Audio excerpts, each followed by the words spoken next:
Hey kobolds, and welcome to Chef Bytes. Today's episode, we are going to be making some Rabokki, popularized by the Netflix series Squid Game. Rabokki is a combination of ramen and tteokbokki, which is a Korean rice cake. It is carb heavy, it is spicy, and it is infinitely versatile. We're going to be going for a little bit of a vegetarian take for this one, using a little bit of red onion and some kimchi. Now this is going to be equal parts spicy and sweet, but with a ton of umami as well. And it's not going to take all that long to throw together. So if you need a quick meal, this is going to be your best bet. Let's get cooking. To begin our prep, we're going to take half of this red onion and slice it up nice and thin. So once we're done cutting through all of that red onion, like that, very well done, we're going to take our sauce mixture. Now if you notice, I flashed up the ingredients for this sauce mixture at the beginning of the video, but we're going to want to take all of our ingredients and just use a fork because it's going to be quite thick by the end, as you can see right here. And we're just going to mix that up into a nice consistency until it's all homogeneous and brought together. Good job. And once all that is said and done, the final step of our prep is going to be to take our tteokbokki, or Korean rice cakes, and soak them in hot water for about 10 minutes just so they hydrate and loosen up and get ready for the rest of the cook. Now here I've got about 4 cups worth of chicken stock and about a half cup, maybe it's 1 extra cup of water, just to make sure everything is going to be enough to cook all of our ingredients. In go our tteokbokki. I gave them a 5-minute head start just because I wanted to get them tender and get them cooking ahead of everybody else.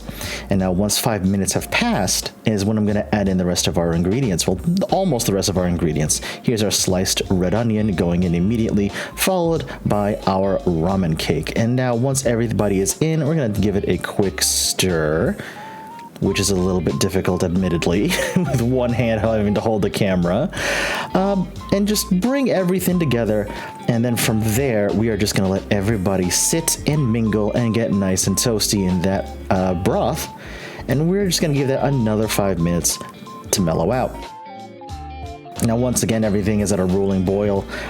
It's really rich. It's really aromatic. And what we're going to want to do next here is grab our sauce mixture and just dump everything in. Just dump it all in. Because what we want to do at this point is for the next however long it's going to take, maybe about another 5 minutes, maybe about another 10 minutes, on medium to high heat, what we're gonna wanna do is cook this until everything is cooked through and the sauce reduces. Yeah, right here, all the starch from the tteokbokki and the ramen is gonna make this what is gonna look like a soup at first, reduce down into a thick, luxurious sauce that's gonna coat all the ingredients. It's gonna be spicy, full of umami, and I guarantee you, it is gonna taste great. And this is the end result. The cooking liquid and the sauce have reduced down into a thick, luxurious, sticky, sweet, spicy, and umami-filled, gorgeous-looking dish that we have here. A little bit of extra kimchi, some toasted sesame seeds, but that's not really all. You could do with this whatever you want. If you wanted to add protein like chicken or shrimp or pork, you could absolutely do that. You wanted to add extra veggies like carrots or, I don't know, red bell pepper, absolutely, you can do that as well. The point is, Rabokki is so simple, it can be iterated on over and over for any type of combination.